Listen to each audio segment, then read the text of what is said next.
What's up, guys? This is Coach Hill. You're watching The Sideline Show. Everybody, listen up! It's The Sideline Show. Long go! Rebound box! Back out to Allen. His three-pointer. Bang! Everybody's ready to go. He's ready to go. I'm ready to go. And you're ready to go. Introducing now the host of The Sideline Show, Jackson Prince. What's going on, everyone? You are watching The Sideline Show. I am your host, Jackson Prince, and today I got a guy who, man, he was one of the behind-the-scenes guys during our run at Duncanville. I've known this guy for, 4 or 5 years now. Arguably the best skills trainer I've ever worked with, and, man, he's only going up from here, so I got my man, Coach Hill, today. What's up, dog? What's good, Jack? Not much, man. Yeah. Yeah, man. So, dude, I know you do a lot of traveling and everything, so I appreciate you getting on, making some time for us today. You just got done working out with Bug in there. So, For sure. Yeah, man. So I guess we'll just start with the most recent stuff. What you been up to lately? Actually enjoying off season for a little bit. Worked my second pre-draft this year with Ron. First one was being with AB last summer. So finished that pre-draft up with Ron and kind of just catch my breath a little bit. For sure. Make my way back here to catch Bug, Beckham, other guys that I work with. Try to keep my hand in some grassroots a little bit. So that's pretty much what I've been doing since pre-draft been over. Well, pretty much summer league been over. Yeah. Kind of staying out this way in Dallas and keeping my hand in these grassroots, at least trying to. For sure. So, man, we're going to get to pre-draft stuff. We're going to get to Ron and AB. We're going to get to all that. But, man, you yourself played basketball at a very high level. So I kind of want to talk about your career as a hooper, what, the stuff that you kind of went through, where you played at, what level you played at. Just kind of give me a little bit of Coach Hill backstory. Fort Worth, Texas, obviously. I played at Trimble Tech in high school.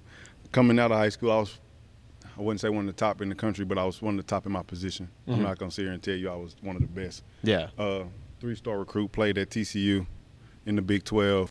I had some great moments at TCU. Wasn't the best time as far as career-wise, but I had some really good moments at TCU as a player. I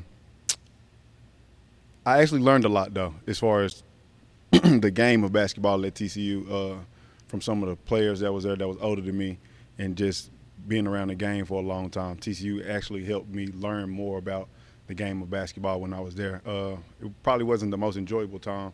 I'd be lying if I said it was, but I did learn a lot, and I did have a lot of fun doing it. But as far as career-wise, I think that was one of my most challenging times, being there for 3 years, being a freshman, coming in, not really knowing a lot, and working my way into a starting spot.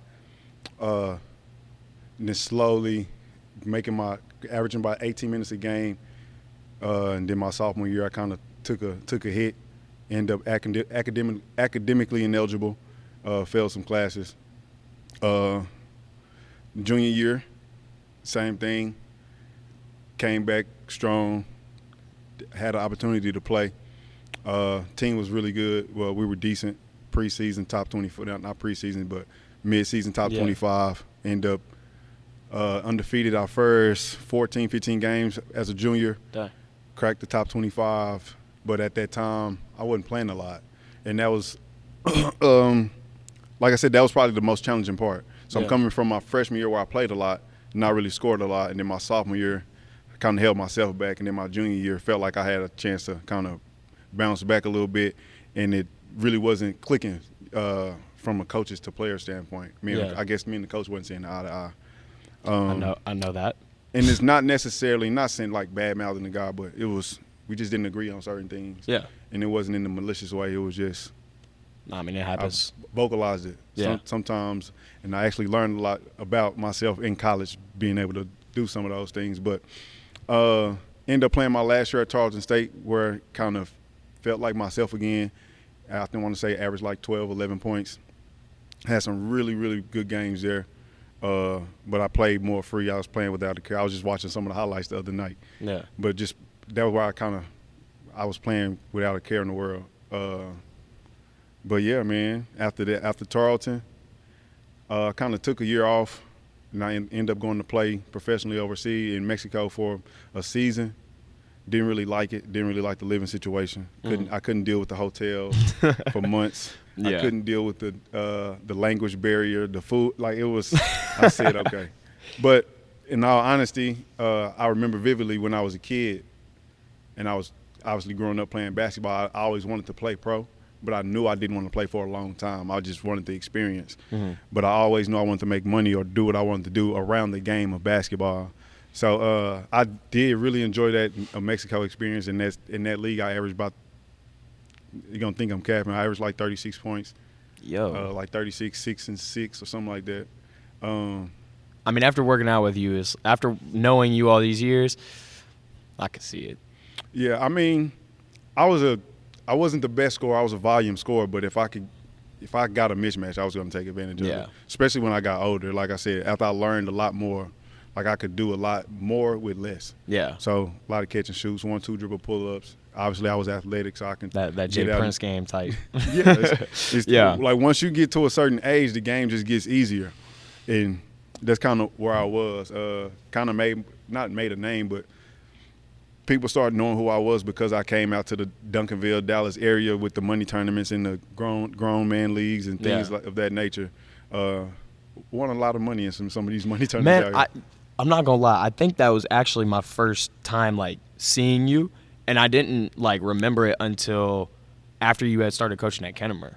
Like I think I was playing in some AAU tournament, and there was like maybe it was out in like Frisco or something. This was a while back, but I remember like I think I remember seeing you, and I just remember you frying like steps, come off the screen, boom, step back tray, next play, come off, step back. Hezzy, bye-bye. Yeah, like, that's it. Yeah. Because I don't have I'm not like a bad guy. I'm not move. It's 1-2 dribble. I'm making my Efficient. read and I'm going. If I don't got it, I'm getting off of it. So how did you go from that, end up working at Duncanville? So after I finished playing college, rather, like I said, I took a year off, but I did not want a job. Like, funny story, I had one of my friends was working like a warehouse job, and I'm fresh out of college. I need some money. He like, bro, I can get you on. You can start working like tomorrow.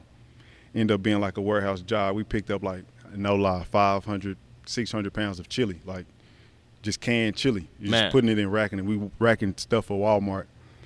And I quit at lunch. I was there for like 2 hours. I took that stuff off. I quit at lunch. I said, bro, I'm done. I walked out, that shit to the front door. I can't do no hard labor job. Man, quit at lunch. My homeboy was looking at me. He was like, he looked at me like, "What you doing?" I said, "I'm gone, man." He's like, "What?" "I'm gone at lunch. I can't do this no more." So after that, I ended up working with. I always wanted to work with kids, like just teaching and helping kids grow. So I was working in gang intervention in Fort Worth at in like a little hood I was from, south side of Fort Worth. Working the gang intervention, coming up, working with kids that are now in college. I have one, he just graduated from TCU. He's playing at school in Alabama. I can't think of the name, but Darius Ford. Yeah. He was at TCU. Had guys like him helping him do get in college, go play, find like kind of just chase He's a good dreams. dude. Yep. Darius is a good dude. And from there, but I got that job because I wanted a gym. So with that job, I would be working 7 p.m. to 11 p.m. That was that's the only way I can get a gym, like a free gym. Right. And I'll bring dudes in there, work out, but also get paid on the clock and get paid to do the actual training. Yeah. So I was kind of double dipping. And then school was starting, and I was like, well, I got from when I wake up to 7 p.m. free, what I'm going to do?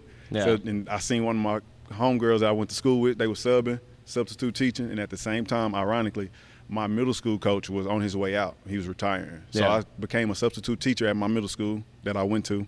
Dang. And he was like, man, I'm not going to be here. You and Larry, Coach Petit at the time, who's the head coach at Boswell now. Not Boswell. I can't think of the school. Yeah. But he's a head coach now. He was like, man, y'all got it. So I was there every day, not getting paid. $75 a day on the sub pay. Yeah. But I was there to you actually. as a sub is a crazy thought. Yeah, think about that. Knowing you the about way that. I know you, I couldn't have you as a sub. I wouldn't get any work done. Like none. I can say it now. We probably didn't get a lot of work done if I was a sub. I'm Yeah. be honest with you. As long as you left me alone, you didn't get in trouble. I had a good rapport with the kids. For sure. And again, I'm in the same neighborhood I grew up in, so I know the kids' aunts, uncles, moms, Yeah. dads. So it's like I can call your mom right now, have them come up here. I know what they're gonna do. Facts. Or I can, you know what I'm saying, have somebody else call. So it's like one of those things where I'm kind of not known, but people Yeah. recognize me, and it's a little bit of respect level there. As long as we're not getting in trouble, not making my job hard, I won't make yours hard, man. Yeah. It's but that was my intro into coaching, like. Mm-hmm. Because I was still training, like here and there, coming home from school, going back to my high school, working with some guys. But my real intro to coaching and training was those two jobs, working in that gang intervention, having kids come up that had college dreams. So we was doing like college applications, Yeah. job fair stuff, but also they still want to play for their high school team. So we Right. still working out. And then, like I said, from there I went subbing. Coach said, y'all got it. We started working out. And that was the learning curve. And I think, honestly, that was my foundation to get better as a trainer. Because Yeah. if you can train middle school kids, Jesus Christ. I'm training kids up at Kennemer right now. Like I got 5 kids from Kennemer and 1 from Bird who Okay. they come up here and they work with me twice a week. Oh, it's frustrating ain't the word. I got them. I have 5th graders. I have 3 high school kids that I train in like 3 different groups. Mm-hmm. And the 5th graders give me way less trouble than the middle school kids. Like Yeah. way less trouble. I don't know what it is, man. It's Middle school kids think they know it. like They want to play, but it's like, I've seen it before. Don't worry about it. I got it. But then it's like, well, like the dudes I got coming in, they want to start the workout doing a bunch of threes, and I'm like, Yeah. cool, that's fine. Like I'm a 3 guy, you know this, but like I'll have them doing warm up, doing some different finishing drills and like missing all their layups. So now it's like I gotta have you. I hate trainers who do this, but I gotta have y'all do mic and drill now because y'all can't make layups. Yeah. Like. And then they get mad at me like, Jack, come on, bro. Like, I hate mic and drill. I hate it so much, but it's like, what else you can't make a left-hand layup. Like, and you expect to make the team? They're like, yeah, I did good at tryouts today. I'm like, oh, for real? All right, let's get some work in. Blowing left-hand layups. I'm like, you ain't make the team. You didn't. No, you did not make the team. I was the worst middle school coach. I was the best middle school coach and the worst middle But the school worst. coach. Because I'm going to tell you the truth. Yeah. I'm Yeah, gonna you tell ain't. the truth.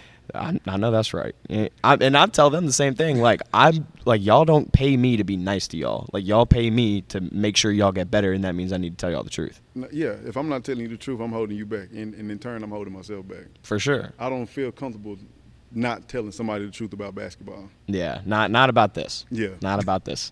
But so you started up at Kennemer, and then was that Beckham's 7th grade year? No. So backtrack. COVID. Yeah. So I'm at Morningside. So the Morningside thing was 4 years. I want to say I was at Morningside. That was my first middle school. Yeah. Won 3 championships there. Lost 1. Dang. So in 4 years, I won 3. Yeah. That's good. 3 city championships. Lost 1 in the Final Four, I want to say. Yeah. And COVID happened. And then I get a call from Neiman Ford. Yeah. He said, and at this time, we are shut down. Mm-hmm. But I don't know if you know Coach Ford. You probably was out there with Coach Ford working out. Yeah. So Coach Ford was my AAU coach, 6th grade, my middle school coach, 7th and 8th grade, and then high school coach all the way through because I was on JV my freshman year. He was the JV coach. Oh, he Deion Sanders your ass. You Deion. I'm talking, you man, I know his coaching style better than – and that's why it drives me crazy when I see him coaching the girls because he's so chill. But, like, Oh, yeah. when But he you was gotta coaching me, You got to be different coaching. I girls, hate though. – I went through spurts where I, like, hated basketball just because Ford was, like, pushing us. And I played with CJ. So it Yeah, was like – It make it a little bit worse. oh, it made it like, and I was playing with Jarrell, CJ's cousin. So it's like, yeah. we're in middle school, and I got Terrio on my team. I got Amari Abar on my team. So it's like we're loaded, but like practice, we are up there early Saturday, like 6 a.m. on Saturday For sure. mornings. Like, For sure. Nah, So- Ford's a different cat. So Ford was working out you guys during COVID. Yeah. I didn't know it. Literally, me and Ford probably lived 10 minutes away from each other. But he had another like field or something you guys work out at. And but I had my own group of kids that I was where I had them coming to my house. Yeah. Because I had a park right across the street, or I would go to so this was the thing. I would go to TCU in the morning. We would do the sand pit on the volleyball court, and then we would go to the stadium, run the stadium. This was during COVID. That's some Ford stuff right there. That's why we. That's why y'all clicked. Yeah, that That's makes why sense. But I've been knowing Ford since I was a kid. Yeah. He went to high school with my brother, and like I said, I thought me and Ford was real family. Yeah. Before up until a certain point, because Yeah. we was around each other so much when we was younger. But he called me. He was like, "Man, Chuck, what you got up?" Like, man, what I need, because I knew what the phone call was. That I didn't know, but I knew. Yeah. When I seen his call, this is literally how the conversation went. He said, "What you got up for next year?" Meaning like the next school year. Right. I said, "I don't know what I need." He's like, I see what we doing at I see what you're doing out there at Morningside. We want you to come do that at Duncanville. I'm like, "What you talking about?" Just coach the middle school and come train at the high school. I'm like, "Shit, let me know. Like, what else we need to do?" So that ended up happening. Like, just long story short, that ended up happening. And I was here the next day. I had an interview. Ford asked me, like, "Hey, set this stuff up. We working out at the high school." Like, really, the next day, he's like, "All right, bet I'm up here." So I came up here and watched the first workout, one of the first workouts. Ironically, that was the workout Evan broke his leg I was guarding him on that possession. in the back box. Yeah, we had turned it over. I'm guarding him. He slips right in front of me and he breaks his leg. I'm like, yeah, I remember So that. that was That was my crazy. first. That was my intro to Duncanville, Yeah, dudes breaking their legs in practice. for sure. Yeah, that's that's a crazy intro. We went to the track that day too, didn't we? Yep. Yeah. Because Ford walked. That's Because a that was my perfect first time Duncanville actually intro. seeing the whole campus. Yeah. I said, "Bro, It's like I a said, college. this needs to be on Netflix." I said, "Bro, the football team is good." How The long we bas- been saying that? I said it my first day up here. I already That's know. 2020. Yeah, So that was my sophomore year. So up until that point, I've only seen like this gym and maybe a couple of the back gyms. Yeah, But yeah, so I got up here to Duncanville. Coach Ford asked me to come up here, and shit, we made history in that since 2020. yeah, you came at the perfect time. You came at the perfect time, man. Well, I think like I'm trying to remember my first like workout with you, and I remember like we started doing. It was a team workout. We were just doing some little ball handling stuff. I'm like, all right, I guess this dude's like our team trainer now. Like, I don't know anything about you. I don't know where you played. I don't know where you're from. I So was like, look, so when I got here, I'm thinking I would get like this is what you do. yeah, Not like necessarily on paper, but at least a verbal conversation of, hey, this is what you got. And I asked P, like, P, what you want me to do? Like, what's my role? what you're good at. Literally. What you And good he at. wouldn't answer my question. He was just like, shit, do what you do, coach. That was do what you do. That's who he is as I'm a like, person, like as okay. a leader. All right, whatever that means. So I started working out with CJ. CJ, my little cousin. Yeah. I'm like, so I'm working out with CJ after practice every day. No. Every day. And then slowly but surely, Zurich started coming around. Mm-hmm. And then those were my guys my Yeah. first year here. So that was like, and then they I remember watching some of them workouts, and I would think to myself, like, because this is when you came right when I was in the period of time when I was getting humbled. Like, because before you got here, I was a hooper. I wasn't like the player that you know me to be now. It was like, I'm going to get the ball, I'm taking ones, and we're going to go play.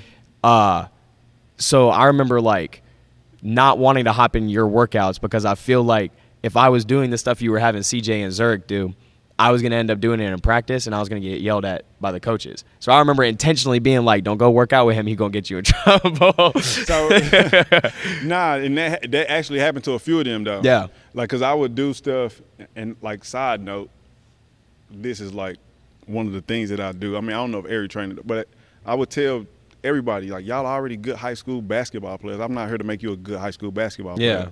Like, what do we got to do to get you to the next level? So we're going to start working on that now. We're going to have Duncanville stuff here, and we'll sprinkle in a little bit of the next level stuff. So I would give, like, a reference, like, hey, we about to do this. But don't do I this in remember P practice. saying a couple times like Hill, we don't do that. So he would have to stop, like in team workouts, he would have to stop me. So, but if it Yeah. was like a workout after practice, before practice, and he wasn't there, it was like, yo, this is what we about to do. Don't do this in front of Coach P. Yeah. But it was to amplify the game. Right. But we can try to, after a while, because like again, it was my first year, so after a while, I began to look at what picture PV was trying to paint Yeah. to you guys, and then I would just help facilitate that. Yeah. So if it was a spread offense, I would say, okay, we run the spread offense. What spots are we in?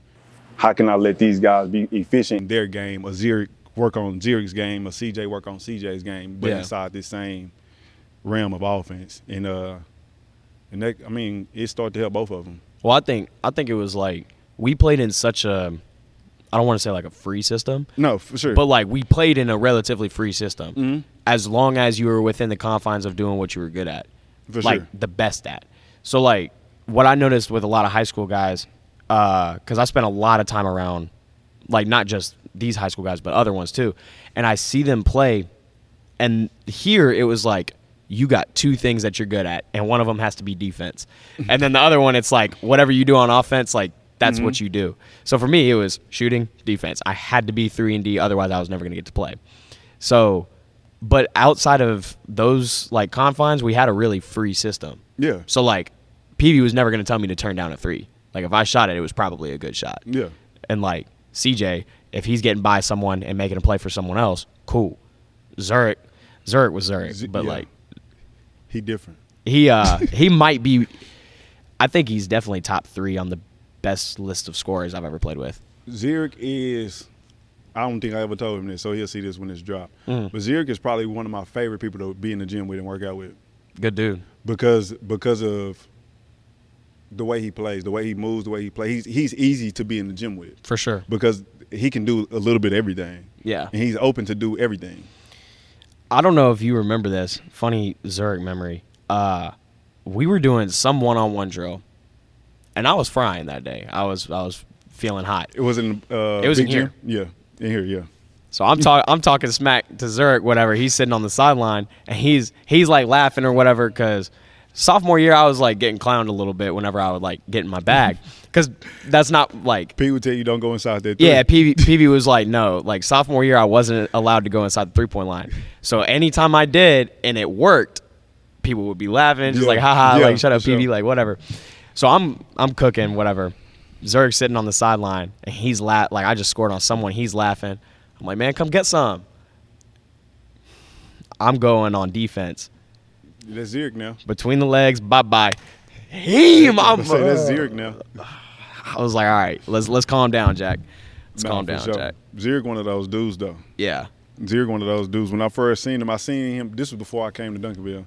I seen him at y'all played North Crowley. This was Micah's senior year. So My freshman year. Zurich may have just transferred here. Yeah. But I seen him, and I seen the athletics. I was at North Crowley Yeah. playing Mike Miles and them, Lancaster. At Oh, North that was Crowley. the Cowtown. Yep. Yeah. And I just seen like glimpses of Zurich. Yeah. And when I got here, I got Mike to might see. have 30 that game. Oh, trust me, I know. Yeah. But Zurich, not Zurich. Juan went crazy too. He had like Juan 9 went threes. stupid that game, yeah.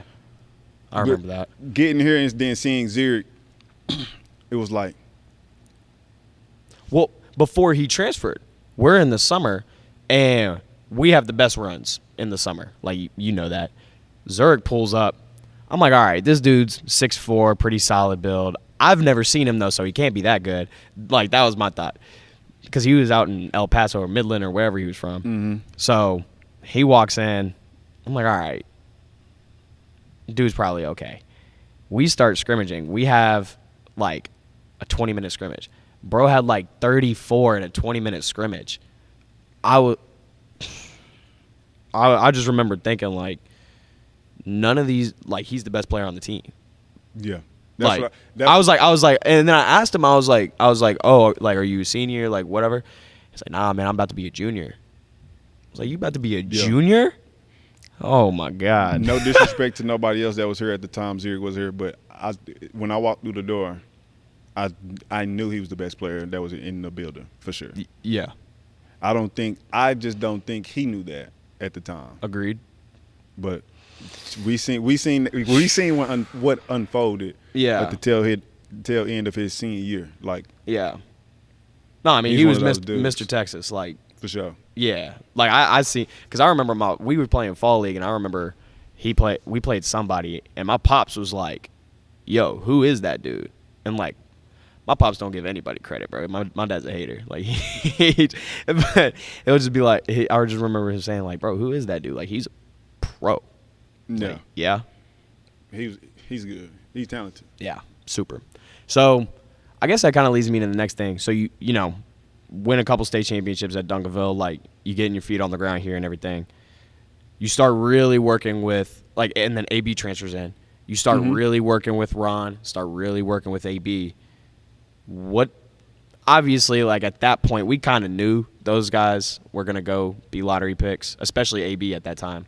And like I remember thinking Ron's freshman year, he wasn't that good. Like he was good, but he wasn't Ron Holland. Mm-hmm. But you got to see sophomore year Yipsy game when he had that double-double on Amani Bates. Mm-hmm. It's like, what, 18 and 12 or something? 18 to 16. 18 and 16. Yeah, so I remember that game vividly. I had the best seat in the house right over there. I had the second best seat higher on the bench. Man, right? so I think at that moment, I think everyone kind of knew, like, oh. I think that was his, like, I'm here now, y'all. Yeah. I still got some getting better to do, but it was like, I'm here. Yeah. When he did that, I was like, whoa. As a sophomore, too. Yeah, for sure. Yeah. So you start working with these guys, and that was Ron first. So I guess talk about your introduction to those guys, and then just how you approached getting the top high school players in the country better. So ask that question again. Like your introduction. Talk about your introduction to Ron and AB, and then how you studied their game and approached making them even better players than they currently were. With Ron, it was more so he had the motor to do everything. Yeah. I mean, he had the motor and the wheel to do everything. He wanted to do everything, but it just wasn't Refined. Yeah. He was rough around the edges. Yeah. But that was one of those things where it was like, if he wants to get better, it's going to be easy to teach him, or it's going to be reciprocated on the other end because he just wants it. So it don't matter what I tell him.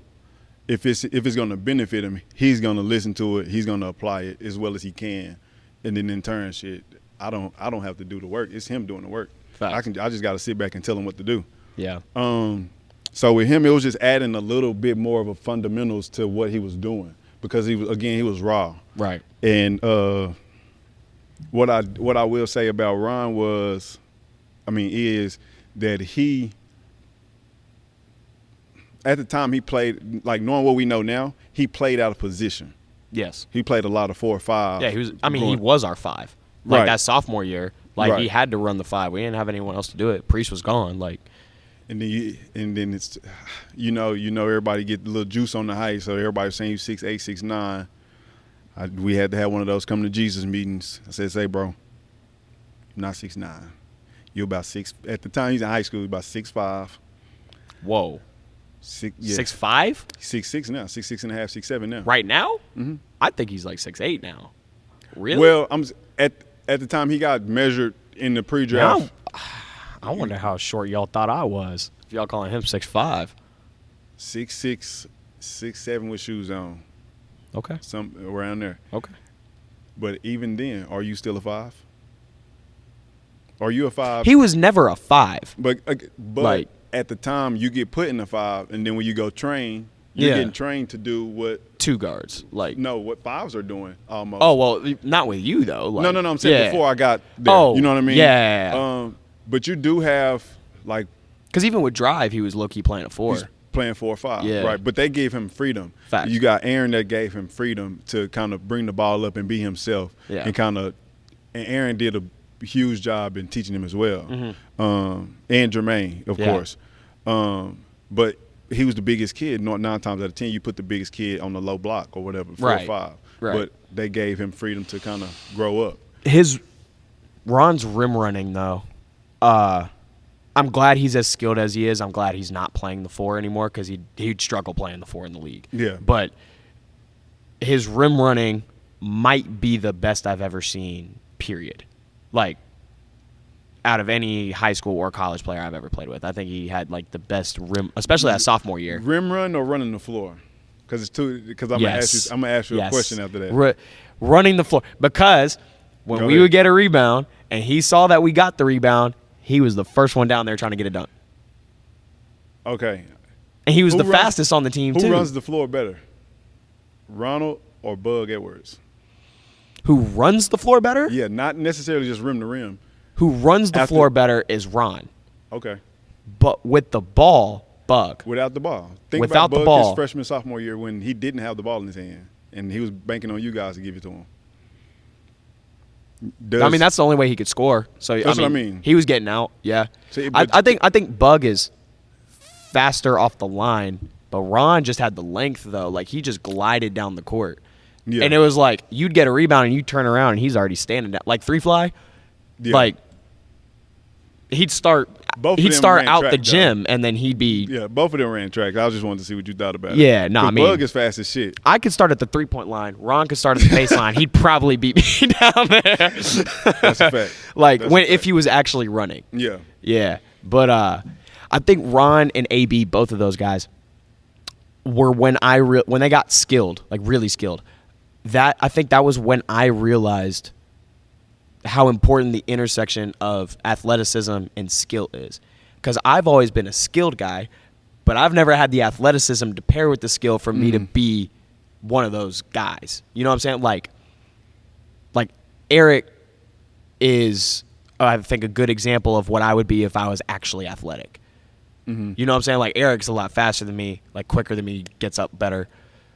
But like Ron, like Eric, AB, those guys, seeing how skilled they were, or when they got super skilled, plus how athletic they were, that's when I realized I'm not going to play in the NBA. I'm just going to like. A lot of us realized that kind of late though. Yeah, I saw it my end of freshman year, and I was like, Yeah, some people I still know my chasing job. the NBA dream. said I know my job. Said I know where I'm going with this thing, but yeah. So okay, that's Ron. Talk about what you saw in AB. AB's year here was crazy. I think what he was going through, what we were going through as a team, kind of made me and him kind of meet when we didn't. Not necessarily. I'm not gonna say didn't want to. It kind of made us do something that we had to do because he wasn't playing. Right. So obviously he played some games. He didn't play most of them. Vividly remember this one. We were at, I forget what game it was. I remember the gym, Mansfield maybe, and he didn't play. You're not thinking Whataburger, are you? It may have been Whataburger. When he came back? We worked out on the floor that we played on while you guys were in the locker room doing something. Like we worked out, me and AB worked out in front of the whole gym. Oh wow. And Jen called me the next day. Yeah. She was like, I seen how good you work with AB. I seen he's like receptive to what you're saying. He really listens to you. He like what you do. We want you to be the guy that he goes to outside of Duncanville, even outside of Duncanville. So Jen called. I remember I was right there on the baseline, and I got a phone like, "Hey, can you talk?" And she pretty much said that. I was like, "Shit, yeah, whatever that means, I'm down." Like, Yeah. that was the first time anybody ever called me and asked me that. Man. And, Really? yeah. That's crazy. I've always had people like reference like, "Hey, go work out with Coach Hill," or Yeah. I'll hit somebody up, "Hey, you trying to work out?" But that was the first time a parent ever called me and said, You're the guy. "You're the guy that we want." And with AB, that's pretty Yeah, and at this pretty time, good pick. And at this time, I'm on social media posting like pictures, but I'm not posting like training or anything like that. I was gonna ask you about that. Yeah. So now I have Ron and AB at this point. Right. And those two, they still call and talk shit to each other till this day. I already know. We've had so many locker room debates about who was better. like who was better for the team, who was better individually. Like, I struggle with this myself because I've caught myself saying that both of them are the best players I've ever played with, but I don't know if I can put my finger down on which one was better. Depends on what you want.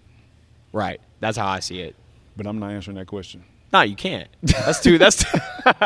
I'm not gonna be the one to put you in that spot. They both sit there and like they'll call now like who winning the one that we play once because we used to come up here. Yeah. We used to come up here at 6 a.m. and work out. Like us, all three of us. Yeah. And at the time, Ashton would come because Ashton was here. Sykes would come every now and then. But well, I would be up here. I just wouldn't be working out with y'all. Exactly. I'd be getting my 1,000 up on the gun. Yeah, and we'd be in that back box. Yeah.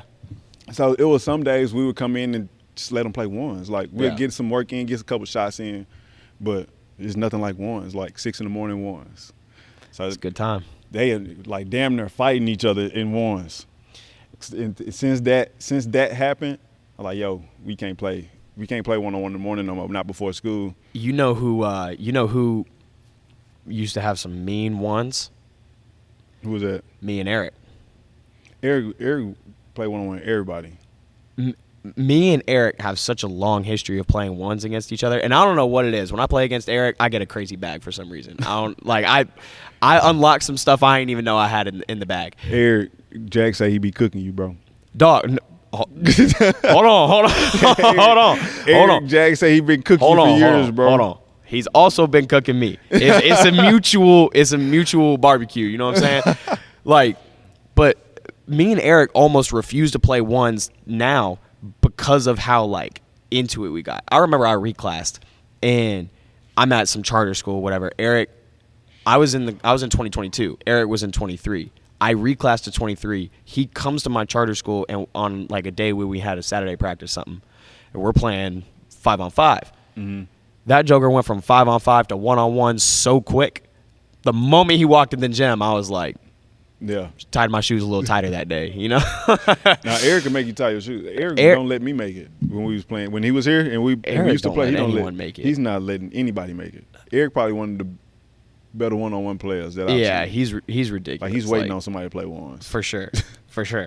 So, talking a little bit more about.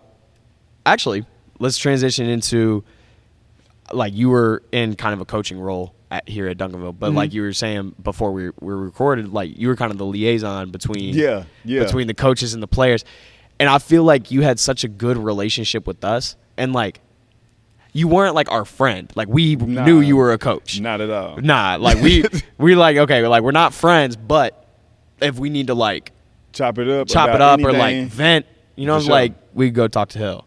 So did you just fall into that position, or how did that come about for you?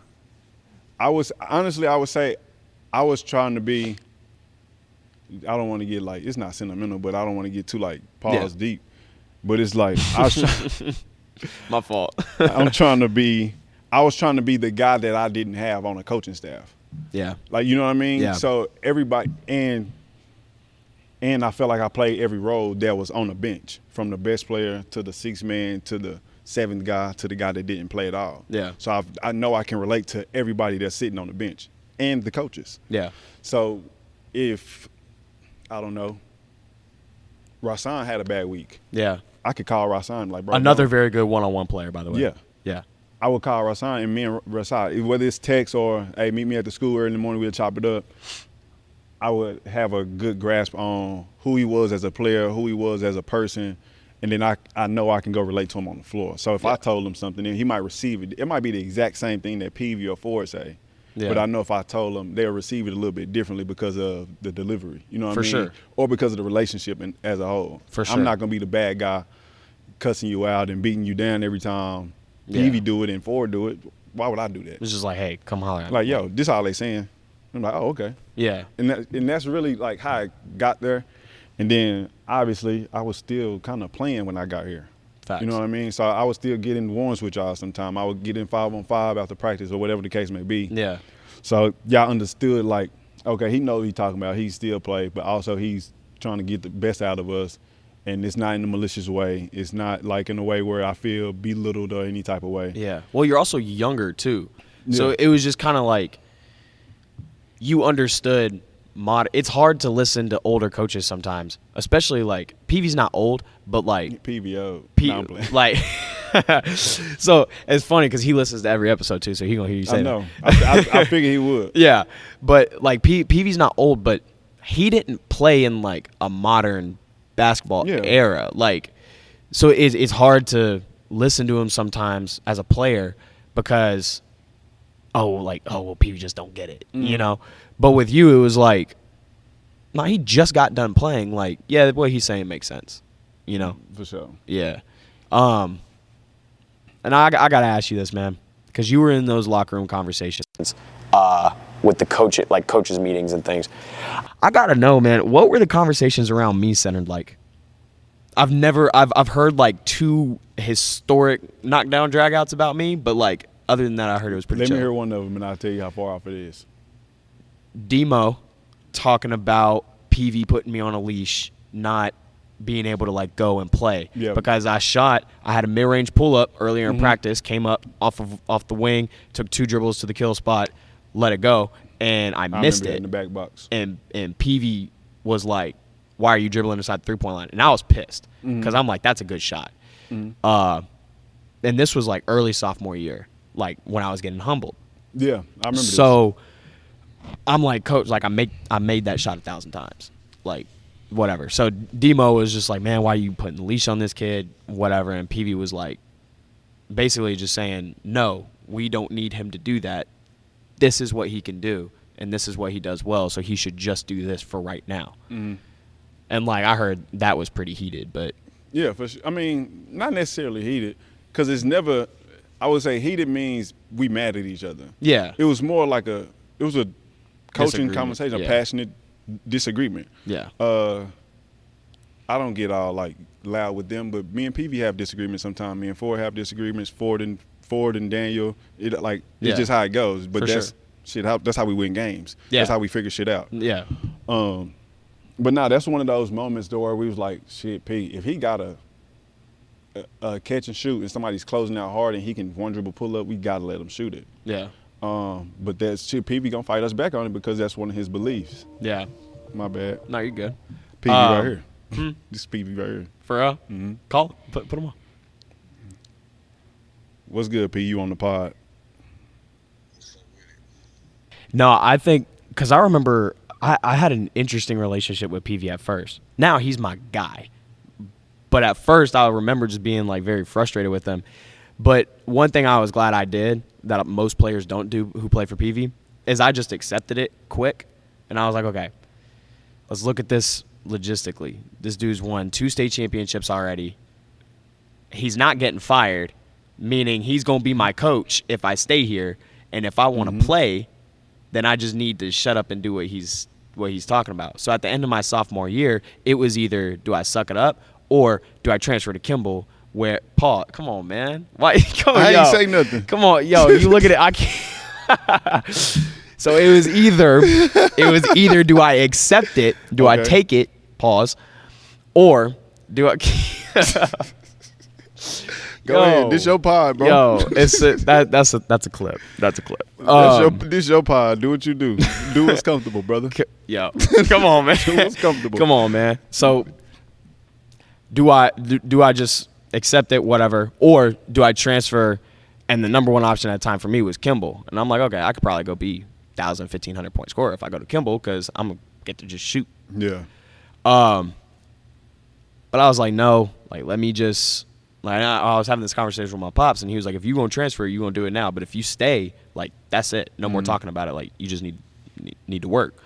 So I decided to stay. Thank God I did. I'm glad I did because shoot, got to win some championships. Nah, facts. Like Facts. and I think staying was probably the best decision I made because one, I connected more with PV, and like I finally just. Not gave in, but like I accepted what he was for sure. telling me to do, and I actually became like a lot better player for it. And I found myself in some pretty like big end of game situations where It's like, shoot, PV's telling me to shoot a shot. Like, Yeah. it's going up.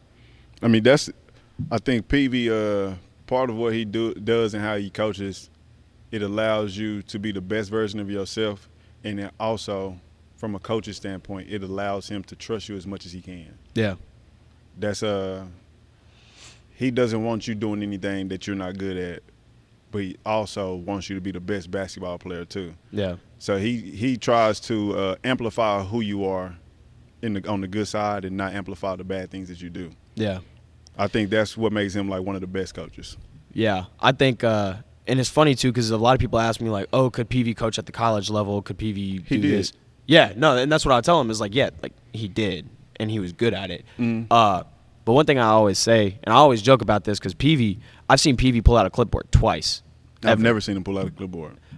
The second time was TABC this summer. That was the second time I've ever seen him use a What clipboard. was the first time? Houston? Houston. That was Juan's But he gave it to Juan. That was Juan's so clipboard that I've day. seen PV draw on a clipboard once. But even in Houston, he pulled it out and he was like, nah, let me. He was like, he walked off like, you got it, Juan. Yeah. Which Juan is another cat who just like Dog. veteran leader too. Like he really took me under his wing and was like, yo, like this is Juan Juan helped me out a ton my sophomore year, like accepting what PV was talking about. He was like, bro, like you're the only white kid who's come through here since Matt McQuaid. You might be the only white kid who comes through here after, like ever. So To come like, play. yeah, like to come actually Yeah. play here. Yeah. Which is another thing too. I think that just made my brand like that much more, because now it's like The white guy with the black guy. with some flavor. Yeah. This white guy with some seasoning. There's a skit that I want to do, like content side, is like the one white guy on a team full of black dudes. Make sure it's right. Make sure you do it the No, right for way. sure. For sure. Make sure you Nah, do it man, the for right sure. way. For sure. That's why I haven't done it yet. 'Cause I've been sitting on that one for like 6 months. You Like, gotta proofread that one. You gotta man, have somebody proofread that script. I'm gonna send it to you and be like, yo, am I cool? But all right, so let's talk about Ron and AB and then like the pre-draft process. Talk about your role in that, because like that's something that most people, especially trainers and players, like guys don't really just get to do that a whole lot, but you got to go through it back-to-back years. So Right. talk about each of those experiences and what that was like. The first year it was more so a learning thing. Just a sit back and watch type of thing. Yeah. I wouldn't say that the NBA training is a whole lot different. I would say it's a little bit more detailed and intentional than other training sessions, because they have to get better at something in 7 weeks, 8 weeks before they get drafted. I mean, not necessarily before they get drafted, but before NBA team sees them, which most guys, they go do their 7 weeks of pre-draft, and then they have like their team workouts, and then it's the draft. So in those 7 weeks, you're trying to fit certain things that they need into what they're doing, like what's going to help them obviously showcase the best version of themselves when they go not scrimmage, but they go practice in front of whatever teams they're going to work out against. But AB's pre-draft was different than Ron's in some ways, because he came in a little hurt. He was banged up coming from I want to say Sweet 16 run with Arkansas. I think it was Sweet 16. Yeah, I think it's Sweet 16. Yeah. So his season ran a little bit longer, so he needed a little bit more break. He had a bad ankle. So we kind of like slow walked AB into what he was doing. So in reality, he may have went through a real pre-draft for maybe 4.5, 5 weeks instead of 7. Yeah. But it's a really structured day from beginning to almost end, depending on what you got to do. Right. With AB, it was, well, actually for both, we're waking up at 6. We on the court. We on the floor at 7. Off the court at 8:15, 8:30ish. Go home, get something to eat, breakfast or whatever, and get a meal, and then we go right to the weight room around 9:30, 10ish. They lift weights about an hour and a half. A lot of times they had interviews, mock interviews. AB had to do like NBA TV today or whatever, do his announcement on there. Right. So it's a lot of moving parts to it outside of the actual workout part. So it's like interviews, meetings, this and that, like things you have to do with your agency-wise.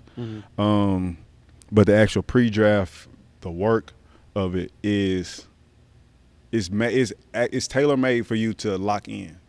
It's not a lot of bullshit going around. Yeah. Like during those 4, 5, 7 weeks or however long you're in, because we were in Santa Barbara, California, and the town's up early and it's sleep early.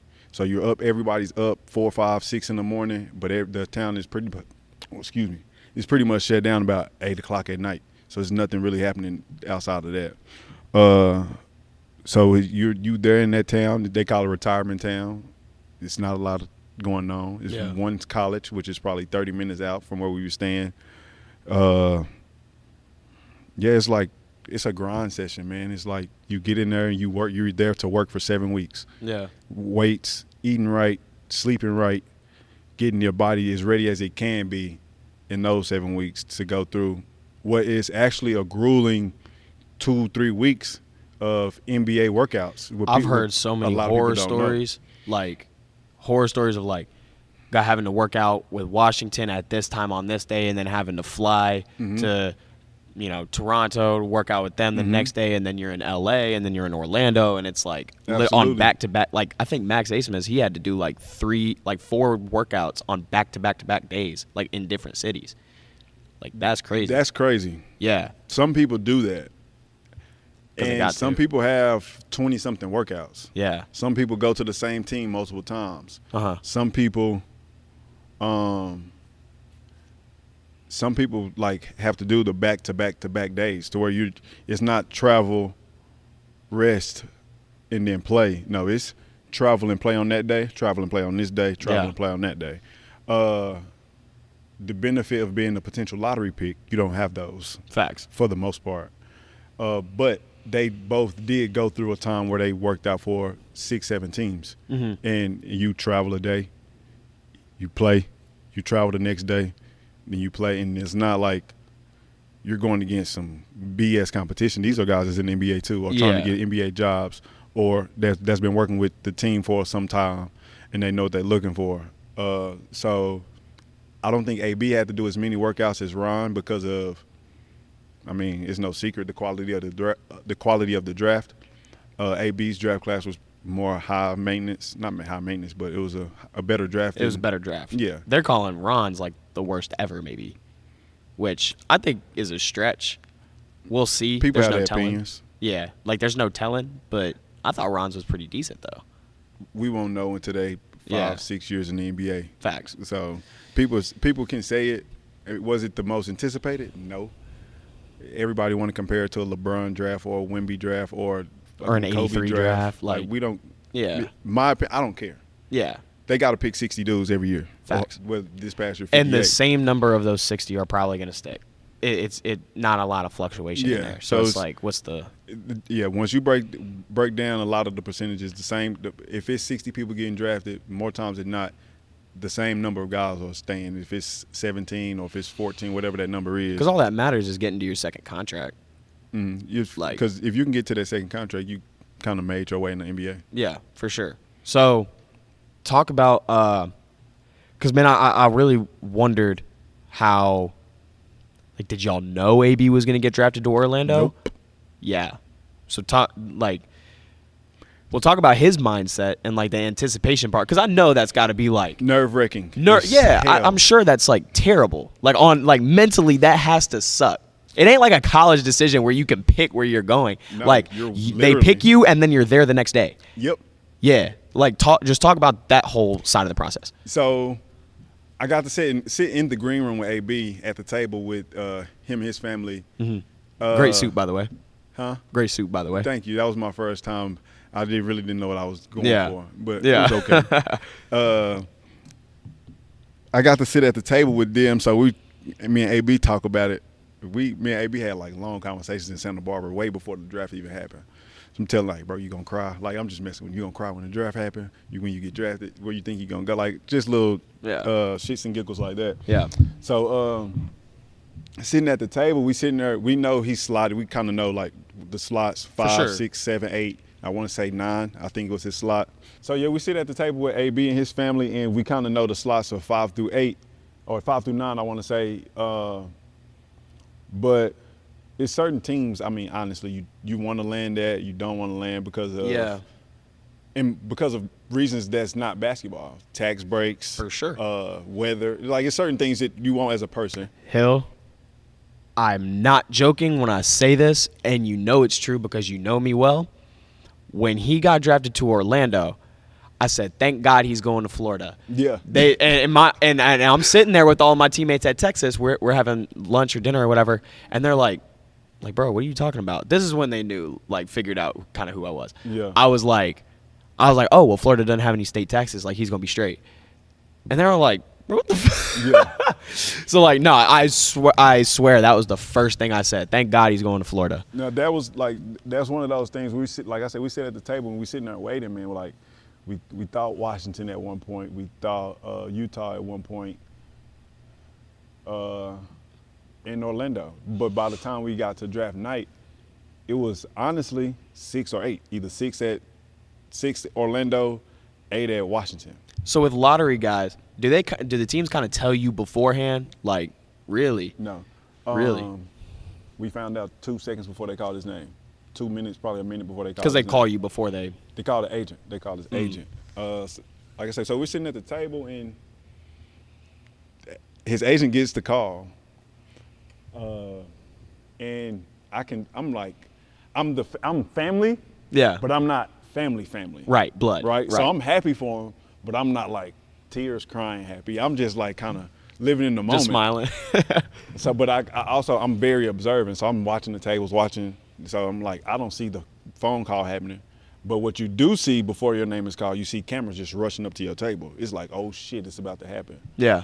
So you kind of trying to keep your straight face before this TV say, with the whatever pick, Anthony Black, you know they're about to call your name now because the cameras are there. Yeah. But the world doesn't know they're calling your name. Right. So it's like you just sitting there, just a camera in your face, kind of like this. You're just trying to keep your composure, but the whole time I see Peavy tearing up, Jens tearing up, and I'm like. But it's the happiest moment of this dude's life. 100%. Like 100%. maybe like he's gonna get married one day. Don't be draft night. Dog, what? Because you go through so many emotions at night because you're anticipating something, you're wanting something, you want to land at a certain spot, you want to land at a certain number sometimes, but at the end of all of that, they just want their name called, and the family just want to hear their son's name being called. Yeah. It's just one of those special moments, like, and you get to sit there and have that with the family, like, you can't beat it. Yeah. You can't beat it. That's dope. That's dope, man. Let me go to this one. Ron is totally different. Go ahead. Obviously, he got drafted by Detroit. Right. Also, my reaction to him getting drafted by Detroit was polar opposite to AB. Because I was like, I'm thinking he's going to go to, like, Charlotte. I thought Charlotte, too. I'm thinking he's going to Charlotte. Yeah, they had 6. I was like, and then they're like, with the 5th pick, Detroit. I was like. My exact same reaction. Really? My exact same reaction. I was like, My exact same really? reaction. And then I go, Michigan got state taxes. Man. My exact same reaction. I was like, damn, Detroit. Detroit? It was a surprise because Yeah. leading up to the draft, even that night, up until they called his name almost, everybody thought they were trading the pick. Yeah. Everybody thought they were I thought trading the same pick. thing. And when they didn't trade the pick, they was like, when obviously the commissioner comes out, he don't say we have a trade to announce or whatever. Mm-hmm. So Detroit goes and make the pick, and then obviously you see the cameras now. But at this time, what's his teammate name? Modest has cameras at his table as well. So Ron didn't know that Detroit was going to call his name. Not at all. So But- I kind of peeped that though because I noticed his reaction, and it seemed more, not genuine, but like it seemed more like whoa. It was a real shock Like, because for real? everybody thought Modest was going to Detroit. I did too. Well, like he was above Ron on almost every draft board, and I was like, I'm like, Ron got it coming off a thumb And injury. Like it was rumored that somebody, I don't know how true it is, but it was rumored that one of his family members Modest's family members had worked with Detroit. I don't know, like some really? on the staff in some ways. well, it shape, or worked form. out better for him because he's a Chicago kid, anyways. Right. It worked out good. They're gonna love him there. Yeah. Yeah. That's just a funny story. That's like wild. we did not expect that. He didn't work out for Detroit. Yeah. And again, he told me that. He was like, I didn't even work out for Detroit. Bro, again, he went through all of those workouts. He was calling me like, bro, I'm ready to come home. I'm like, you can't come home. Because he's going against guys. Yeah. He's playing 3-on-3, 4-on-4 every day. Well, almost every day. And he's on the plane every day. And you know what I'm saying? So he's trying to get mentally fatigued and physically fatigued at some point. I'm like, bro, you gotta go. You know what I'm saying? You gotta do this workout. Come home, you take a break, come home, take a break, but you still gotta go to do these certain workouts. And but again, he never worked out for Detroit. So he was like, it's gonna be beneficial. He's like, what if I go through all these workouts and nobody picked me? I said, you know what, Ron? That shit just might happen. And he was like, Because how many workouts did he have? Not a ton, right? no, he had 7, 8. Okay. So like a decent He amount. had Like more than the average lottery pick, but he didn't have a whole lot. So Yeah. like I said, some people. I are doing remember 15 him. workouts. I remember thinking San Antonio. I remember thinking Charlotte. And I'm like, if he goes to San Antonio, that'd be lit. But I really thought he was going to go to Charlotte. I thought San Antonio too, Yeah. but Because you know me, I study all of that. Like, especially when it comes to my boys. Like, I'm paying attention, trying to see where I need to buy tickets at. Like, yeah. So, nah, I that's thought that's San dope. Antonio too. So, man, talk summer league. Like both of these guys, you know, they get drafted. You got to be there the next day. Mm-hmm. So, like, you went with AB to Orlando, right? Or did you not? No. Okay. I mean, with that, the team only allows you to. So after you get drafted, the team will put you and your immediate family on a private jet, and then That's what I y'all thought. go. Yeah. And shit, they get on that plane. You go do your press conference or whatever, whatever it's called, and shit, you really start getting to work. You come back, you probably fly back home for a couple of days. They probably work out with me, probably gather some stuff before you report back to the city, and then you work out for 2 weeks or a week or whatever it is. I was about to say, how long is the turnaround between draft night and summer league? It's not super long. No, so this year I want to say draft was on June 23rd, and summer league starts like July 11th or something. Something like that. Yeah, that's crazy, man. That's crazy. And they've got, because I've known a lot of dudes who played in summer league. Not a ton of NBA guys, but like I've known a lot of dudes who played in summer league. And then all those guys are dudes. Mm-hmm. So talk about in each of, because you would have better insight than me, what each organization's role like was for whether it was AB or Ron, what they wanted to see from those guys. Just go out and play. Just go out and play. Like, Yeah, when they is it high expectations or like from the organizations? No, I wouldn't say that they don't establish expectations on there. Wow, really? I mean, not going into preseason, not preseason, but yeah. summer Because I league know the game. media is like eats it up. They're like, oh, this guy didn't play well. This guy played great. It's not important at all. That's right. I agree. That's how I've not always thought. But important I've at always all. wanted to see it from like the organizational side. Like, is Orlando telling AB, hey, we want to see this, this, and this? They want to see AB go out there and be confident at being AB. They want to see Ron going out there being confident at Ron. Yeah. And then we'll work through the kinks or whatever those may be after this. But for good now, stuff. we've only been a team for 7 days, Yeah. and the guys that's on this team won't be on the team in the summer because these are guys that's trying to find a way. Right. You know what I'm saying? You got two ways. You got G League guys. You got all these other type of guys. They piece together a summer league team, and then that's just the team for that time being.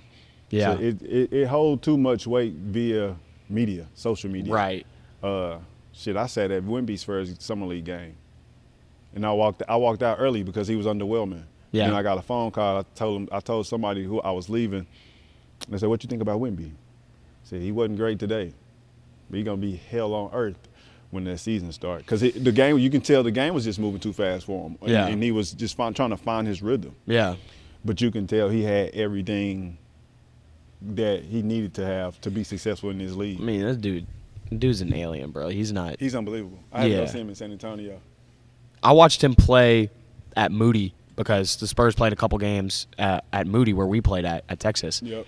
And I go down there. I'm standing next to him. I'm like, damn, this dude is tall. Like, and he's just moving. Wemby's ridiculous, man. But I think it'll be interesting to see because AB had times where like he started in his rookie year, and then there were times when he didn't get to play a whole lot.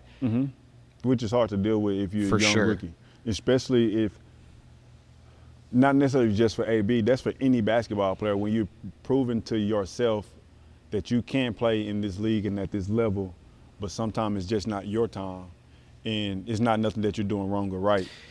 It's just timing. I remember I was watching film on the guys that I've played with, so like AB, Keontae, like Jordan Walsh. Like I'm watching the film on these guys, and obviously Keontae had a stellar rookie year. Mm-hmm. And then I know that at some point the comparison stuff starts to like not mess with you, but it comes up.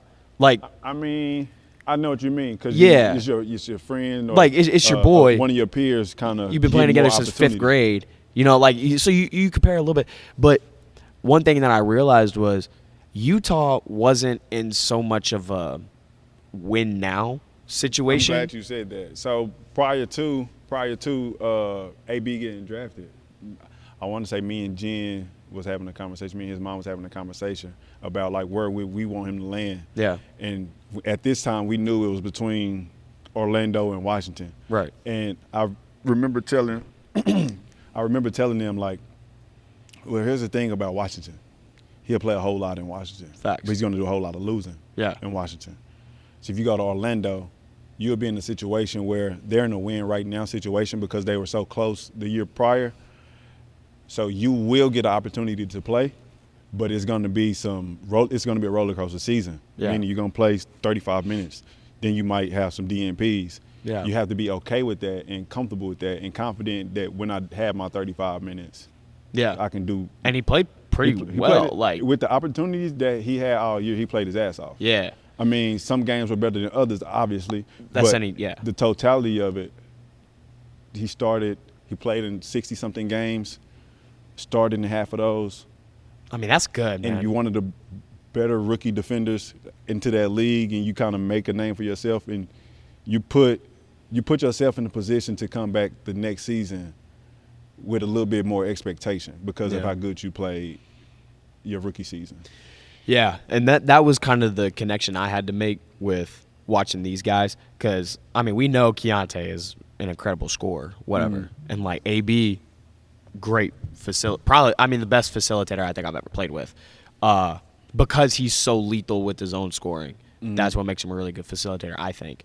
So I'm, like, just watching it, and I remember getting frustrated, and I was like, man, why are they not playing my dude? Like, but they were trying to go win. And they're going to be trying to win for the next few years. So I'm interested. I think Ron, and like I take that to Ron's situation because it's Detroit. Like, What about Detroit? Not a great year. No, I'ma say this. they're supposed to do a little bit better this year, but no one is expecting them to go be a playoff contender. And I'm going to say this. I'll probably get killed for saying this too.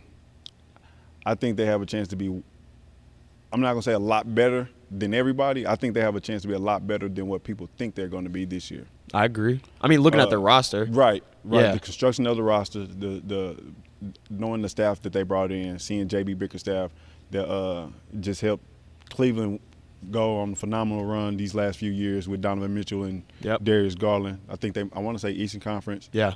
Or they made a Or little semis, run. I think. Yeah, so Yeah. he's a proven coach that can help young guys get better. And then the support staff that they brought in, the Luke Waldens, they have They got my man Corey Schlesinger, the strength coach up there. Yeah. Fred Vincent, shooting Yeah. coach. So they brought guys in to help kind of turn that situation around. But I think they're going to have a lot better year than people expect. Yeah. I'm excited to see it, man. I'm excited to see. I think both of those guys are going to have really good years, Ron and AB. But For sure. I mean, we'll see.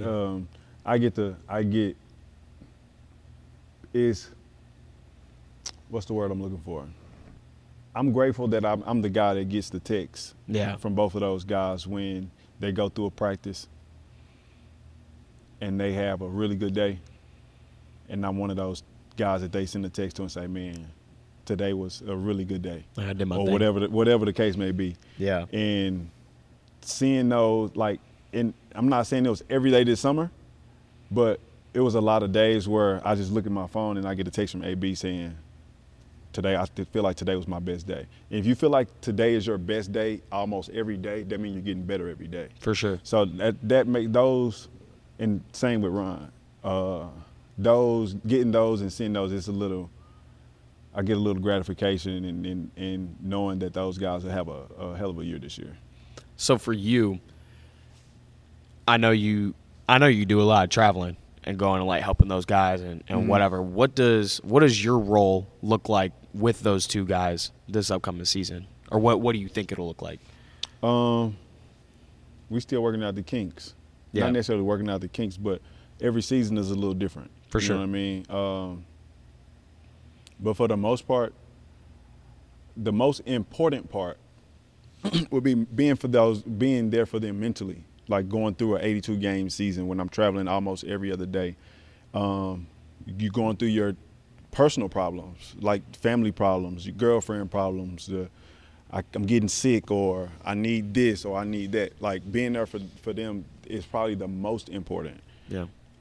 Because they do have their own training staff that they go in and work with. For sure. But in those times where they may be in a slump, or they may just need to get away from the team for an hour or so, be in the gym by themselves for an hour or so, kind of just to get lost in the game, I'm there for them as well for that. Like we can go in the gym for an hour and a half and just shoot shots.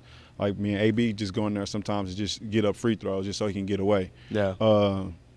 With Ron, I've been in the gym with him one time since he's been in Detroit. Obviously he hasn't been there too long, but yeah.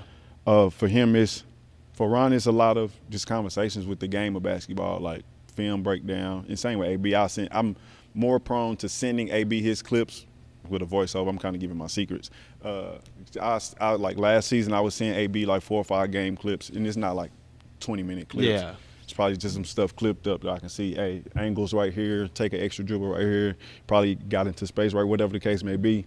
Now I send those to him on the road. And even with Ron in the G League last year, we'd probably get on FaceTime and watch some stuff. And if I fly in, we'll watch some stuff. That's and good just stuff. Break down some stuff. Like, it's pretty much it. And obviously just being there for them every day. Like, for just sure. Hey, I need a store run. I can't leave right now. Hey, I need a bag.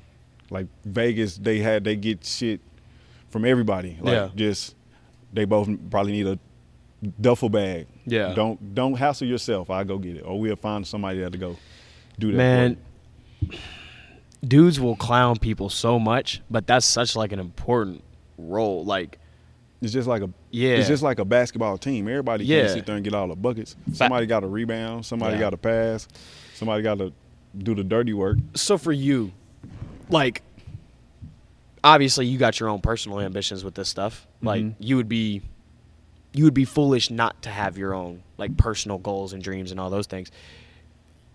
Do you want to get more NBA guys on your roster, or like or do you want to stay like more grassroots and just work with a couple of those guys? Or oh no, now I'm building out like what I really want the landscape to look like as far as myself is like in training outside of NBA. Yeah, of course I would love to have more NBA guys for sure, but also NBA guys are in season 8 months, right, or whatever the case may be, or 6-7 months, whatever it is.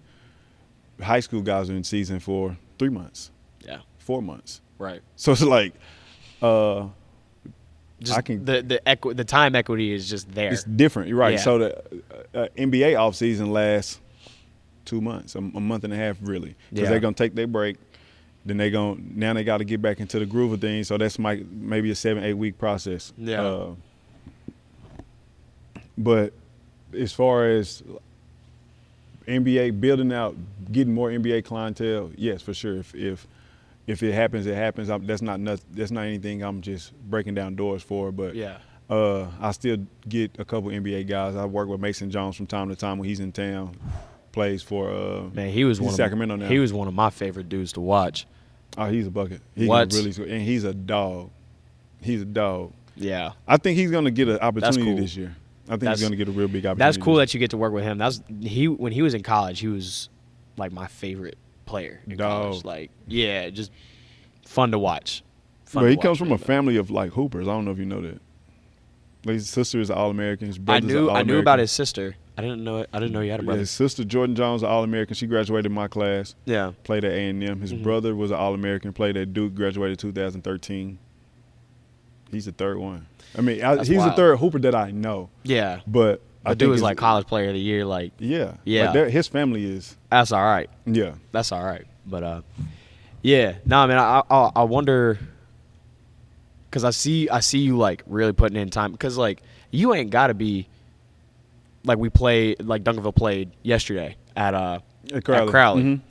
And I'm like, I see you walk in. That tells me two things. One, how invested you are. Because, like, obviously, like, I don't have to be coaching on the sideline either, but, like, I am. Mm-hmm. So, like, that tells me how invested, one, you are with these young cats. And then, two, it also just tells me how good of a program Duncanville is and, like, how well we, like, treat our family, you know? So, yeah, no, I was just wondering kind of what your, like, next steps would be as far as that. It's like, so like I work with someone that helps me kind of plan out. I'm terrible at doing stuff like on the fly. Yeah. If I can plan it out, I can get it done. Yeah. So even like right now, I'm getting ready for a clinic that I'm putting on in October for some players that's local in the DFW area. And that's just one of my first things that I'm doing, like as far as come out and join me. You know For what sure. I mean? Most everything else is kind of personalized. Yeah. But this is like the first thing that I'm doing to where it's like, hey, let's invite all the kids, let's invite coaches, let's invite families, and kind of give them a little piece of what I know, and along like, let's go ahead and get them ready for the season. And if we can help some guys that may be under the radar get looks, that's the main goal. That's one of the goals, but the main goal is for those guys to come in and just get better. No doubt. Because everybody, I'm not gonna say everybody, but I get a lot of people just ask me to work, do some stuff within the city, and this is like the first thing that I said, let me just buckle down and do this one for the people that's in the DFW. No doubt. Well, man, you know I'm gonna be there, helping sure. you out, For supporting sure. you and everything, man. You got anything else you want to chop it up about? Yeah, don't make this the end. I want to get back to how we worked on that name. Bet. So, I saw you wearing like TDAF, like when I first met you, and then it kind of transferred. I forgot about that. Yeah, it kind of transferred to like we worked on that, and I remember reading like WWOT, and I was like, what the hell is this dude wearing? Like, like what is that? And I straight up just asked you, I was like, what does that mean? And then, The TDAF. well, yeah, I asked you about TDAF, and I was like, what is TDAF? So like you got it. So when we was in college, bro, we were I had roommates. He's actually at Creighton now. He's coaching at Creighton. A few of them are just doing their own thing. One of them is a high school coach. The other one, he may be a high school coach as well. Yeah. But we just like a group of kids, really young men that we were grinding though. Like we literally had a goal to take TCU to another level. Now, if we did that or not, we did it. Like, but we all had a common goal, and we Yeah. understood the work that it took to get there. Whether it was at TCU or wherever, we knew the work that it would take to get us. We had to put in to get us to wherever we had next planned. And TDAF just stood for the dream ain't for free. Yeah. Like, and it's like, what does the dream ain't for free mean? What does it mean? Whatever, it's not a monetary value to your dream. But it's going to cost you something. It's going to cost you hard work. It's going to cost you some dedication. It's going to cost you some consistency, some persistence. Some times you don't want to be in that gym or whatever it is in that realm of whatever that you do. You don't want to do it, but those are the days that make you the best. And it's just understanding the goal that I have is not going to be given to me for free. It's going to have to be some work put in behind it. That was started by, there was some of my homeboys, but Trey Ziegler, who was one of the coaches at Creighton now, he kind of ran with it and turned it into a clothing brand. So he'll put out some sweaters, some socks, some shirts from time to time, some shorts. And I brought him up here when we was doing that. Well, I remember you first explained it to me, and I was like, that's all right. Yeah. Like, that's dope.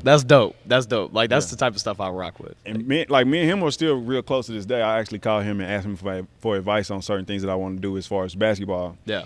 And we actually plan. We're trying to, like, it's hard for us now to kind of plan clothes because both the things that both of us are doing. Yeah. But we actually still trying to, like, put some stuff out. And he runs everything. I just wear it, to be honest with you. Little brand ambassador. Yeah, and But when he was doing he started actually putting out the clothes, and at the same time, before we even talked about it, I was putting together a nonprofit. The Dream Ain't for Free, like nonprofit. That's what's up. So it was kind of like I said, he called me. He was like, "Bro, what you doing?" I'm like, I got a nonprofit running now, like under this. He was like, "For real?" Somebody start putting out clothes. I'm like, "She send them to me. We kind of make it work together." That's dope. And that's kind of where it was before he got into the coaching, because he was a player too. Before he got into the coaching, he would sit there and design the clothes, send them to me. But this was about to put out. I asked him if I could get a couple materials or whatever the case may be, and then we was just going with that. And then that slowly turned into something else. So, where did We Worked On That come from? We worked on that. It came from Duncanville. Yeah. Not the school, but just me being out here. Yeah. And I would say it in conversation on accident to Peavy. And then I would say it to you guys on accident because we was in practice. So Peavy would be like, "Hey, Coach, he need to do yada, yada, yada." I'd be like, "Coach, we working on that." Like, as like a coach. "All right, I got you." Yeah. The coach, Ron, Coach, he's traveling. Remember, Ron's sophomore, junior year, he was trailing and traveling. Man. Like, Coach, Coach, we working on it. Like, it ain't going to be tomorrow. I remember you saying that. So, we were playing San Antonio King, I think. Yeah. Not my junior? Sophomore year. Sophomore Zurich year. was still here. This was early, yeah. Zurich was still here. And I was just working because Zurich had a crazy game. Like, Yeah. I just told you, he was one of the most fun people to be in the gym with. He's another level. Like, you can just be so creative with him, and he's going to, like, I kind of say it's a shame that he's so good because he would make a really good content hooper.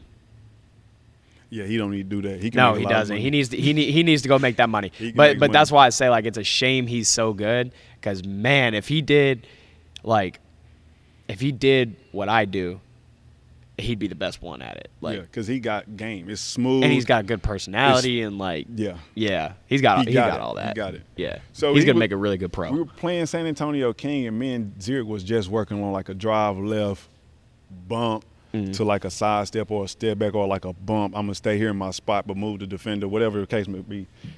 Going this way. I'm sitting at the end of the bench. Yeah. Zurich going to like the left slot. Little guy guarding him. He got him on his hip, bumped him, step back, knocked it down. Literally, if I had the video, I would pull it up. I was sitting on the sideline, and I slapped Jay leg. I'm sitting right next to Kaz. I slapped Jay. I said, "We just worked on that shit." And at the very same time, Zurich turned around and pointed at me and said, "We just worked on that shit." And I was like, "Oh, it's up now." Yeah, It's that's up it. now. That's it. You got it. It's Yeah, up you got to now. run with that. So that's how we got we worked on that. That's Like, dope. So it was like, shit. But by being in the gym with me, I'm only going to do stuff that we're going to do in the game. Yeah. So I've seen it before. Yeah. It's like I'm not going to do anything that's foreign because when I do it in the game and it looks brand new, I can turn around and say, "Nah, Yeah. I've been working on that."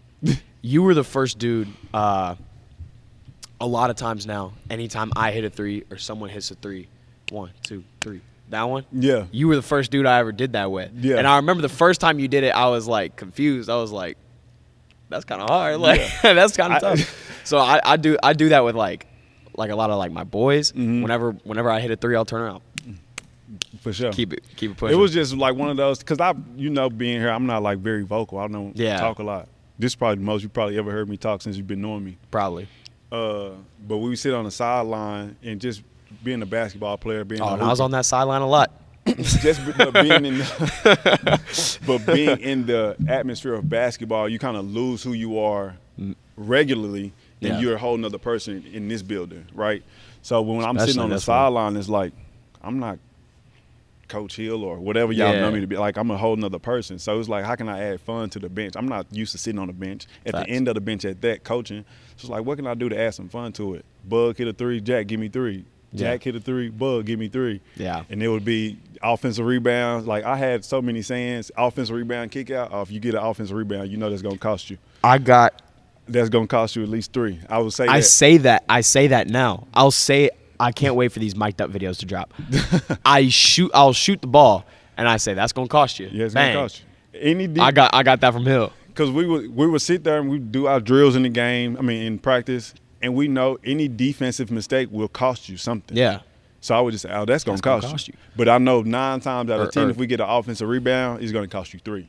So if we get an offensive rebound and I'm sitting on the sideline, it's going to cost you 3. Yeah. And the 3's going in. Yeah. So and it's just one of those. Three on the board. Yeah. 3 on the board. I'm talking to the refs. Yeah. Ref, hold 3 up. It's going up now. Yeah. Like that's one of those things. I have a picture that I think like summarizes my career here so perfectly. I know which one it is. Can I guess?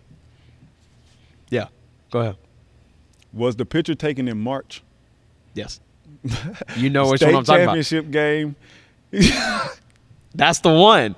All y'all in the back. Yeah, bro, my dad opens up his computer the other day and it was his desktop. And I was like, I hadn't seen that picture in a year and a half. And I was just like, man, that picture is dope. Right here, top of the shot, all y'all in the back. Just, yeah, for it's sure. like you, Ron, Ev, all y'all just. I think that was AB's year too. AB on the sideline. Yeah. Nah, that picture was. I remember that picture's dope. I'm That's so the best picture I think I've taken all of high school. I'm so in tune with y'all. I knew exactly what you were about to say before you. Like when you thought it, I knew what you was like about you to already, yeah, you already know, man. But that's kind of funny that like half of my like catchphrases that I like say in game, half of them just came like I just took them from you. I would literally. Some of y'all would steal my shit without even notice I'm saying it. Real talk. Coach Ford was bad at it. Man, Ford used to always say, do it right, do it light, do it wrong, do it long. I will remember that till the day I die. No, that's his. I'm talking only in-game stuff. So I think somebody had a dunk. This is something that we say in Fort Worth too, but he kind of was just he's still so coach. He was in coach mode before I got here. Yeah. So I'm cheering. I get to do the coaching in the game. I mean, in practice when I'm doing my drills. And on the bench, I can bring y'all to the side, talk to y'all a little bit. But for the most part, I got my sayings that I'm gonna say. Y'all dunk. I'm gonna get off those folks' furniture. Yeah. Y'all make a 3. Those gonna cost you. Man, 3. he used to say that all the time. Yeah. Ref, you miss it. Like ref, make a bad call. Ref, you missing a good game. Like I had. Jay says that today. Yeah. Like so, I had like a little couple catchphrases that I probably stole from somebody else, but I brought them out here. And I tell refs. I'll say, like if they're giving the other team a lot of calls and us not any, I'll be like, Coach, blinkers work both ways. No, for real. Be like, hey, ref, blinkers work both ways. But one time it got me some shit. Didn't you get a tech over here? Yeah, I see. That wasn't my fault though. I literally asked him a simple question. I remember PV turning. He was like, hell. Like, no. P wasn't here. My tech this was our senior year. This was our senior year. I remember D-Mo got a bad tech. D-Mo, Jack said that you got the tech versus Waxahachie. Yes, against Hatchie. No, because I'm sitting by man. D-Mo, I love you and I rock with you on so many things. I'm telling y'all, that was I his told tech. Eric on you. Jack is snitching on y'all. I'm telling Eric, you tech. better than you said you was cooking him in ones. Yeah, D-Mo, he said you got the tech versus airing me Waxahachie. out, man. Nah, that was his tech though. I remember because I was going nuts that game. I don't know who tech it was. I'm gonna say this on camera. It was either between Coach Ford and Coach Moore. That's it. I thought it was more because the ref turned around, looked right at that man. But at the same time, the referee had told us stop standing up on the bench, and Coach Ford was standing up. We were so bad at that. Oh, we were terrible. Staying down. I couldn't stay down. On the bench. All of us. Were you standing know, up I at was one the point. best. I was the best bench teammate ever. I'd be jumping up, like high fiving people, just acting a fool on the sideline. And we had kids and shit on our sideline. Waving towel. Yeah, like my little brother James over there. Yeah, James. Up, like Carter King. Who else would be up? Some before Coach Moore's son. Devin. They would be on the sideline. Yeah. Nah, we came with like a full entourage, like at our peak and like the media and all that stuff. Like senior year, like Oregon, like it Crazy. just we rolled in 30 crazy. deep, and for a high school team, that's crazy. Like, got dudes going. Yeah. Like before we walk in the gym, like that's. We wild. had some good moments. Let me ask you, what was your two top, let's say, 2 or 3 top moments here at Duncanville? It can be games, it can be practices, it can be Personally, anything. Yeah. I mean that shot, state. State, okay. That shot, because I was sick. I had gotten food poisoning, and I remember up until that point I was having a really good playoff run, And I remember having a conversation with PV like, I'm going to play a lot these last 2 games. And then we had eaten Fuddruckers. That burger messed me up. Damn. Man, I'm throwing up in the room, like dying. Oh, I remember that. Yeah. I remember that. Dying. I had to go get an IV the day of. I misshoot around to go get an IV. I'm like took like a whole box of emergency. Like, Was that the day we got the Mexican tacos or something that morning? maybe so. Yes. That's what it was. That's what it Yeah, was. yeah. It was that. Yeah, I guess it was that, not the burger. But yeah, no, my stomach was just trashed. Yeah. And then so like that 3 was just like, thank God. Yeah. Because that was the only shot I was gonna get. So I was like, thank God I hit Yeah. it. Like, yeah. That was icing on the cake. Man, nah, that just made it good. And that season was just so hard too. Like, all of that stuff. But Yeah, for sure. man, One more. Let me hear I it. think the coolest moment of my life, I think, was my valedictorian speech. Oh, that's what's up. I think, That's what's up. standing on home plate at Globe Life Field with 7,000 in the stands, listening to a speech that I had written 4 years prior. Like, that was because I knew. Yeah. Like, it was like 3 years prior because I was told, like, hey, right now you're valedictorian. If you keep it up, like, you're gonna win. Right. Sat down that night, wrote the speech, and I edited it a little bit. Yeah, for sure. But it was a speech that I had written 3 years prior, and it's like,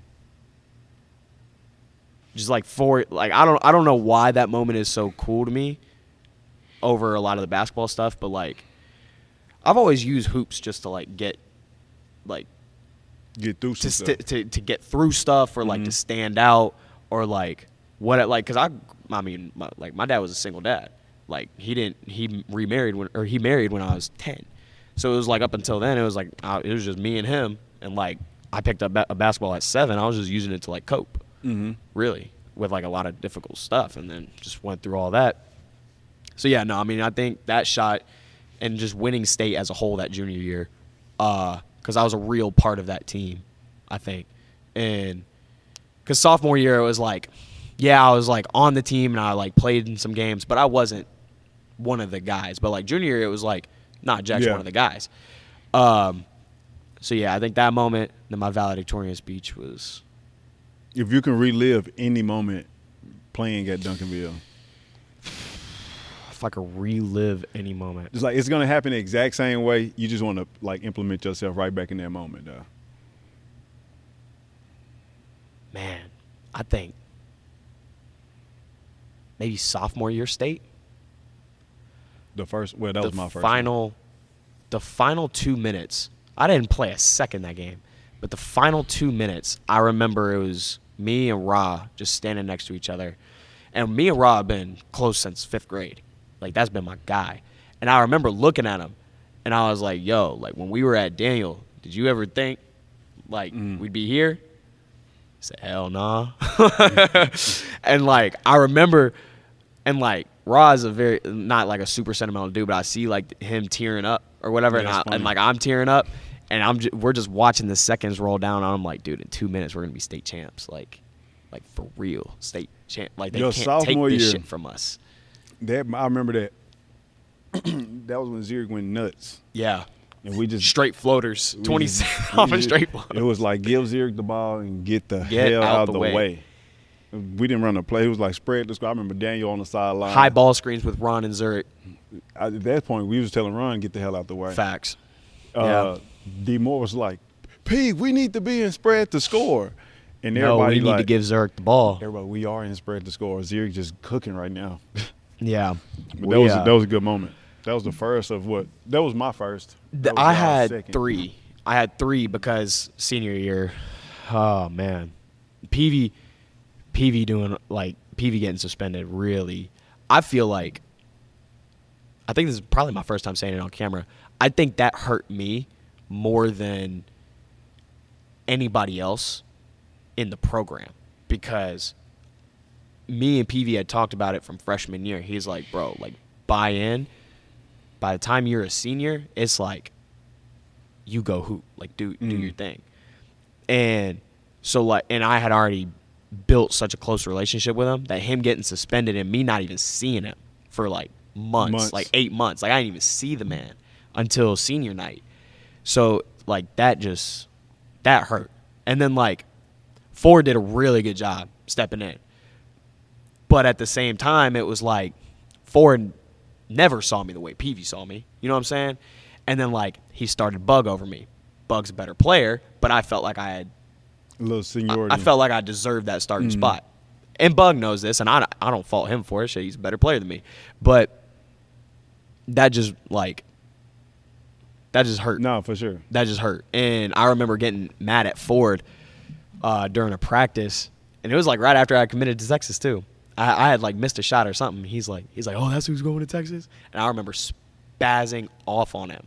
Like I cussed him out crazy. And I don't cuss coaches out. I don't really say much to anyone. I spazzed a little bit. And like I just remember being like so like angry and frustrated at the situation because I was supposed to I felt like I was supposed to be that guy. And it was like, but God's plan is infinitely better than mine, so. No, for sure. Yeah. Yeah, man. Now we had some good times though. Like I can think about 7 of them, 8 of them. You know what? At DeSoto. Which time? The last time I played at DeSoto. We had the black jerseys. You remember? I was acting a fool. That was hard for me. My grandmother had I know. She had just passed away. I know. We had got where she was getting ready to. Yeah. Nah, damn, I remember that.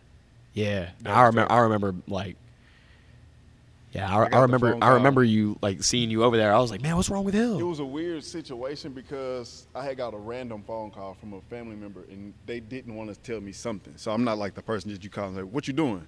Yeah. Oh, never mind. I'll tell you later. Nah, go ahead and tell me now. And then I hear like duress in your voice, like it's something. Something wrong. Go ahead and tell me. And they end up telling me, and I couldn't handle it. Yeah. And I kind of just went into my emotions. But I remember that game was so crazy because even as much as I didn't want to get into that game because of what I was going through, I was up talking. I remember I got pictures talking to KJ. My eyes are like fucking watery. Yeah. Like I crying on the sidelines. Like damn. Yeah. I remember that because I remember the game started, and every game from sophomore through senior year, I had a ritual where I would go and I would touch every guy on the bench. Every person, every manager, every kid, whoever was with us, I was touching them before the game. And I remember like I just put my hand on your shoulder for a sec. I was like, yo, we got you tonight. Like, cool. Nah, for let's sure. go. I was going stupid though. Nah, that was a good game. It was a crazy tech. game. It was a good game. I had a tech. How many times you see me get a tech?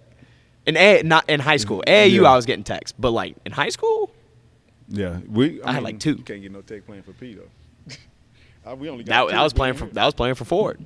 That's true. So I hit a 3, and dude was flying by. I hit a 3 over him, and I turned and I put 3 fingers in the back of his head right here. Like I touched him.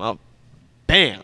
Damn. And I'm like, yeah, you better stop. Like, can't say it on camera, but like, yeah, in that bag. Talking my noise. Yeah, talking my noise. Well, playing against DeSoto was always like, for sure. Yeah, for sure. I don't know if I've ever had a bad fun. game against DeSoto, but shoot, man.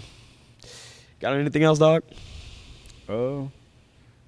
Not too much, man. I mean, I would say, shit, if you're in high school, looking to get better, looking to learn some stuff, and willing to take some coaching, it's not going to be no hard coaching, but if you're willing to learn a different way and be a part of what we're doing October 19th and 20th, come out. Guys, like, for real. I don't give very many people my stamp. If you watch the podcast, you know this. I've never had someone on this podcast that I don't admire in some way or in multiple ways, and this dude definitely fits in that category. Make sure that you go sign up. I'm going to actually have the link to go to his Instagram page so you can take care of all that. I'm going to have it down below in the description. Make sure that you pop out. I'm going to be there. He's going to be there to give you guys some good work, so make sure you pop out to that. And shout out to May Hoops. She'll be there. They hit me up today. And shout out to JD, Du Bois, former assistant coach. He's going to come out and do some speak. He's going to speak on like the nature of youth basketball on and off the court. He's heavy in the mental health. Good dude. And really good dude. Really good dude. And I just wanted to say thank you for him to come out and just shout him out before we got off. No doubt. Yeah, my man JD. I had the pleasure of meeting him and working out with him a couple times when he was here last. So yeah, good dude. I'll be looking forward to seeing him, man. But for all you guys watching, make sure that you go follow my man Coach Hill. This dude has been with all of us through thick, through thin. He's helped us get through so much on and off the court. Definitely has made me a better player and a better person, and this is a dude I'm having in my back pocket for a long time and vice versa. So make sure that you go follow him, and make sure that you subscribe to this channel, and go ahead and like the video if you enjoy what you saw today. And with all of that being said, whether you're on the sideline, whether you're on the court or you're on the sideline, go with God and always do your best. Peace.